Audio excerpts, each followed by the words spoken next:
2022થી અમે સારથી હેલ્પલાઇન અમદાવાદ શહેરની ટીમ દ્વારા શરૂ કરવામાં આવેલી છે.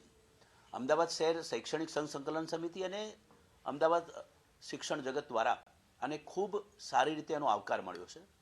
તમને ચાલુ વર્ષની વાત કરું તો લગભગ 576 જેટલા પ્રશ્નો અત્યાર સુધી એમાં આવ્યા છે.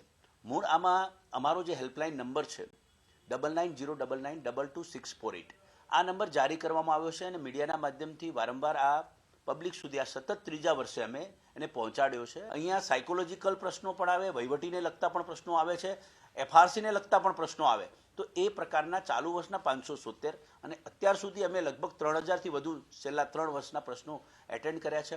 લાસ્ટ યર બી ખાસા બધા મેસેજીસ આવ્યા હતા, આ વર્ષે પણ ખાસા બધા આવ્યા છે. એમાં જે મુખ્ય જોવામાં આવે છે એ છે કે જે ભણ્યા હોય એ યાદ નથી રહેતું અથવા તો એક્ઝામ હોલમાં જઈને ભૂલી જવાય છે. એટલે બધું જ આવડતું હોય પણ ત્યાં લખી ના શકતા હોય.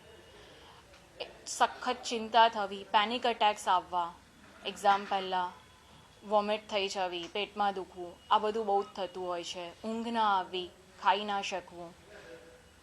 પેરેન્ટ્સ અને ટીચર્સનું પ્રેશર સખત હોય. પેરેન્ટ્સ વારે વારે છોકરાઓને કહેતા હોય, એના કારણે છોકરાઓ માયુસ થઈ જતા હોય છે. ઘણી વખત એટલી હદ સુધી બી પહોંચી જાય કે ભાઈ ના, મારા માર્ક્સ નહીં આવે તો શું થશે અને લોકો શું વિચારશે, મમ્મી પપ્પા શું કરશે, ટીચર્સ શું કરશે, એના કરતાં હું આપઘાત કરી લઉં.